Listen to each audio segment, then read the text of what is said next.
School സമയമാറ്റവുമായി ബന്ധപ്പെട്ട് സർക്കാരും സമസ്തയും ഒക്കെയായിട്ട് വലിയ വിവാദങ്ങൾ നടക്കുകയാണ്. ഇന്നലെ മന്ത്രി വി ശിവൻകുട്ടി പറഞ്ഞത് ഈ വിഷയത്തിലൊരു പുനരാലോചനയില്ല എന്നാണ് പറഞ്ഞത്. കാര്യങ്ങൾ വിശദീകരിക്കാൻ വേണ്ടിയിട്ട് മാത്രമാണ് ഒരു കൂടിക്കാഴ്ച എന്നും അദ്ദേഹം പറയുന്നു. അതോടൊപ്പം ഈ യു ഡി എഫ് ഭരിക്കുന്ന കാലത്ത് ഈ സമയപ്രശ്നത്തിലൊന്നും ആരും പ്രതിഷേധവുമായി രംഗത്തെത്തിയിട്ടില്ല എന്നും ഒക്കെ പറയുന്നുണ്ട്.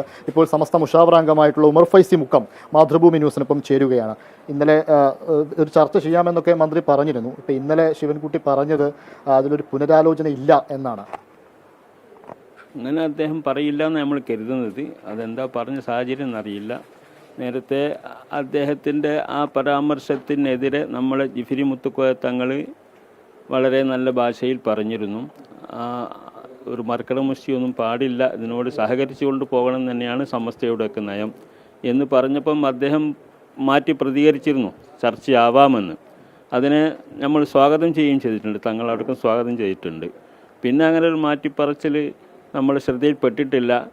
ഉണ്ടെങ്കിൽ തന്നെ പിന്നെ ചർച്ചയിൽ അദ്ദേഹം തീരുമാനിച്ച തീരുമാനം നടപ്പാക്കുമെന്ന് പറഞ്ഞാൽ ചർച്ചയ്ക്ക് അർത്ഥമില്ലല്ലോ. ചർച്ച എന്ന് പറഞ്ഞാൽ രണ്ടും കേട്ടിട്ട് ഏതാണെന്ന് വെച്ചാൽ അനുയോജ്യമായത് എടുക്കലാണല്ലോ, അതായത് ചർച്ച എന്ന് പറയുള്ളൂ. അല്ലാത്ത ചർച്ചയ്ക്ക് അടിസ്ഥാനമില്ല, അതുകൊണ്ടൊരു ഫലം ഉണ്ടാവില്ല എന്നാണ് നമ്മൾ പറയാനുള്ളത്. അതുകൊണ്ട് ചർച്ച അദ്ദേഹം വിളിക്കേണ്ടത് മാന്യതയാണ്. കാരണം സമസ്ത എന്ന് പറഞ്ഞാൽ ഇവിടുത്തെ വലിയൊരു ജനഭൂരിപക്ഷം വരുന്ന ഒരു സംഘടനയാണ്. അതുകൊണ്ട് തന്നെ അതിനെ അവഗണിച്ചുകൊണ്ട് അതിനെ കണക്കിലെടുക്കാത്ത നിലയ്ക്ക് പോകുക എന്ന് പറയുന്നത് അത് ശരിയല്ല. അത് അദ്ദേഹത്തിൻ്റെ ചിന്ത ഒന്ന് മാറ്റി ചിന്തിക്കേണ്ടി വരും എന്ന് പാർട്ടിയൊക്കെ അദ്ദേഹത്തോട് പറയും തോന്നുന്നത്. അങ്ങനെയാണ് വരേണ്ടത്. ചർച്ചയായാൽ തന്നെ അത് കാര്യങ്ങൾ വിശദീകരിക്കുക മാത്രമാണ് സർക്കാർ ചെയ്യുക, ഇതിൽ പുനരാലോചിക്കേണ്ടതില്ല, ഇതുമായി മുന്നോട്ട് പോകും എന്നുള്ളത് തന്നെയാണ്. അങ്ങനെ അദ്ദേഹം പറയുന്നതിൽ അർത്ഥമില്ലല്ലോ. അങ്ങനെ ഒരു ചർച്ചയ്ക്ക് നമ്മൾ വിളിച്ചാൽ നമ്മൾ പോകേണ്ടതുമില്ലല്ലോ. നമ്മൾ അദ്ദേഹത്തിൻ്റെ അത് കേൾക്കാനല്ലല്ലോ നമ്മൾ ചർച്ച എന്ന് പറയുന്നത്. ഞങ്ങൾക്ക് അങ്ങോട്ടും പറയാനുള്ളത് പറയാനുണ്ടാകും. ഒരു ചർച്ച എന്ന് പറഞ്ഞാൽ അങ്ങോട്ടും ഇങ്ങോട്ടും പറഞ്ഞതിന് ശേഷം അനുയോജ്യമായ ഒരു പ്രശ്നമില്ലാത്ത രൂപത്തിൽ പ്രശ്നം പരിഹരിക്കുന്നതാണ് ചർച്ച എന്ന് പറയുന്നത്. അല്ല അദ്ദേഹത്തിൻ്റെ ചർച്ചൻ്റെ തീരുമാനം എടുത്തിട്ട് നമ്മൾ ചർച്ചയ്ക്ക് വിളിച്ചാൽ അതിനൊന്നും നിൽക്കേണ്ടവരല്ലല്ലോ നമ്മൾ ആരും. ഇവിടെ ആരും നിൽക്കില്ലല്ലോ അതിന്. മറ്റൊരു കാര്യം കൂടിയുണ്ട്. ഇപ്പോൾ UDF ഭരിക്കുന്ന കാലത്ത് 9 മണി മുതൽ 4:30 വരെയായിരുന്നു സ്കൂൾ സമയം. അന്ന് ആരും പ്രതിഷേധവുമായിട്ടൊന്നും വന്നില്ല. ഇപ്പോൾ ഇതിൽ സംശയമുണ്ട്, നിഗൂഢതയുണ്ട് എന്നൊക്കെ പറയുന്നു. UDF ഭരിച്ച കാലത്തുള്ള സമയം തന്നെയല്ല ഇപ്പം നടക്കുന്നത്. പിന്നെ അത് മാറ്റിയതല്ലല്ലോ. അതിൻ്റെ ഇടയ്ക്ക് ഇടതുപക്ഷം ഭരിച്ചിരുന്ന ഒരു കാലത്ത് സ്കൂൾ സമയമാറ്റം വളരെ മോശമായ രീതിയിൽ, അതായത് തീരെ സമയമില്ലാത്ത രൂപത്തിൽ 8 മണിക്ക് തുടങ്ങി 5 മണിക്ക് വരെ ഉള്ള ഒരു സമയമാറ്റത്തിൻ്റെ ഒരു പ്രശ്നം വന്നിരുന്നു. അതിനിതുപോലെ നമ്മുടെ മതസംഘടന മുഴുവനും ഒരുമിച്ച് നിന്നുകൊണ്ടിട്ട് അതിനെതിരെ സമരം ചെയ്യുകയും പൊരുതുകയും ചെയ്തതിൻ്റെ അടിസ്ഥാനത്തിൽ അത് പിൻവലിച്ചു. പിൻവലിച്ച ആ സംഗതിയാണ് ഇപ്പോഴും തുടർന്ന് വരുന്നത്. 10 മണി മുതൽ 4 മണി വരെ എന്നുള്ള സമയമാണ് നടക്കുന്നത്. ഇനിയിപ്പം കോടതി വിധിയാണ് അവർ പറയുന്നത്.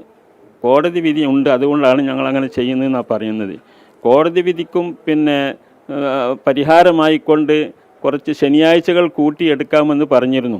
അത് സംഘടനകൾ പലരും കൂടിയിട്ട് അതിനെ എതിർത്തതിൻ്റെ ഫലമായിട്ട് എന്താക്കി, അത് ഒഴിവാക്കി.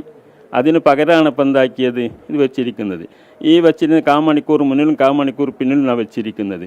അതിനും നമുക്ക് രമ്യമായ ആ കോടതി വിധി എന്താണോ, എത്ര സമയമാണ് വേണ്ടതെന്ന് വെച്ചാൽ അത് പരിഹരിക്കാനുള്ള സൊല്യൂഷനൊക്കെ നമ്മളെ അടുക്കലുണ്ടാകും. ചർച്ച ചെയ്താലല്ലേ അറിയുള്ളൂ. അതിനുവേണ്ടി ചർച്ചയ്ക്ക് വിളിച്ചാൽ നമുക്ക് എന്താക്കാം, അത് പരിഹരിക്കാൻ കഴിയും തന്നെയാണ് സമസ്ത നേതാക്കളുടെ ഒക്കെ അഭിപ്രായമുള്ളത്. അതിന് ചർച്ചയ്ക്ക് വിളിക്കണ്ടേ? ചർച്ചയ്ക്ക് വിളിക്കാൻ നിങ്ങൾ പറഞ്ഞത് ശരിയാണെന്ന് എനിക്കറിയില്ല.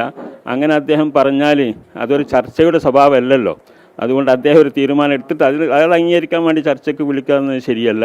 അതുകൊണ്ട് എല്ലാം കേട്ടുകൊണ്ട് ഒരു പ്രശ്നമില്ലാത്ത രൂപത്തിൽ പരിഹരിക്കണം എന്ന മനസ്ഥിതിയോടു കൂടെയാണെങ്കിൽ ചർച്ച വിജയിക്കും. അത് ഞങ്ങളൊക്കെ തയ്യാറാണ്. ചർച്ച വൈകിക്കഴിഞ്ഞാൽ സമസ്ത നേതൃത്വം അങ്ങോട്ട് പോയി കാണുമോ? ശിവൻകുട്ടിയെ, മുഖ്യമന്ത്രിയെ കാണാൻ പോകുന്നുണ്ടോ? അങ്ങനെ കാണേണ്ടി വന്നാൽ കാണുന്നതിന് നമുക്ക് തിരക്കടൊന്നുമില്ല. നമുക്ക് പ്രശ്നം പരിഹരിക്കലാണ്, രൂക്ഷമാവലല്ല. പക്ഷേ ഇതൊക്കെ ഇവിടെ നടന്നിട്ട് കുറച്ച് ദിവസങ്ങളായല്ലോ. പരിഹാരം കാണേണ്ട സമയമൊക്കെ ഇപ്പോൾ അതിക്രമിച്ചിട്ടുണ്ട്. അതുകൊണ്ട് എത്രയും പെട്ടെന്ന് കാണേണ്ടതാണ്.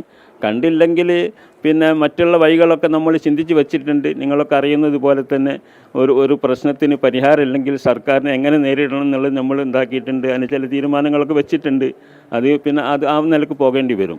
വിദ്യാർത്ഥികളുടെ കാര്യമാണ്. അപ്പം ലീഗ് ഇതിൽ പ്രതിഷേധം അറിയിച്ചിട്ടുണ്ട്. പക്ഷേ MSF പോലെയുള്ള ആളുകളൊന്നും സമരരംഗത്തേക്കൊന്നും വന്നു കണ്ടില്ല. സമസ്ത നേരത്തെ തന്നെ സമരപ്രഖ്യാപനമൊക്കെ നടത്തുകയും ചെയ്തു. ഇത് കുറെ കൂടെ വിദ്യാർത്ഥി സംഘടനകൾ ഇതിലേക്ക് ഇറങ്ങേണ്ടതുണ്ടോ? അങ്ങനെ തോന്നുന്നു.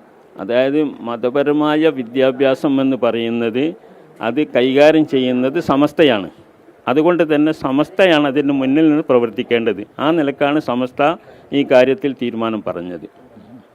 MSF ഉൾപ്പെടെയുള്ളവർ ഇറങ്ങേണ്ടതുണ്ടോ? സമരരംഗത്തേക്ക് ഇറങ്ങേണ്ടതുണ്ട്. അവരിറങ്ങുന്നതല്ലെന്ന് നമുക്കറിയില്ല. അതിപ്പം പിന്നെ മത സ്വഭാവമുള്ളവരൊക്കെ ആ ഭാഗത്ത് സമസ്തൻ്റെ കൂടെ നിൽക്കുന്നതായിരിക്കും എന്നായിരിക്കും നമ്മൾ മനസ്സിലാക്കുന്നത്. നിൽക്കേണ്ടതുമാണ്, നിൽക്കുകയും ചെയ്യുന്നു പ്രതീക്ഷിക്കുകയാണ്.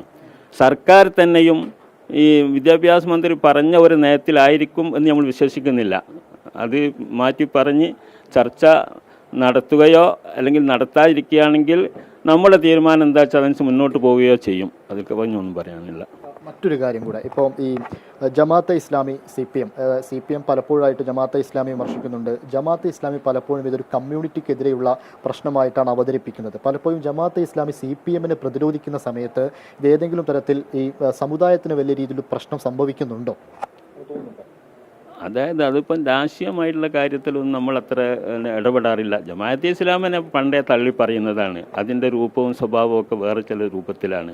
തീവ്രവാദത്തിൻ്റെയും അതുപോലെ പിന്നെ അവരതൊക്കെ അറിയാമല്ലോ, മതരാഷ്ട്രവാദം എന്നൊക്കെ പറഞ്ഞിട്ട് അവരുടേതായിരിക്കുന്ന അതൊക്കെ നമ്മളത് ഉണ്ടായത് മുതലേ അവരെ എതിർക്കുന്നതാണ്.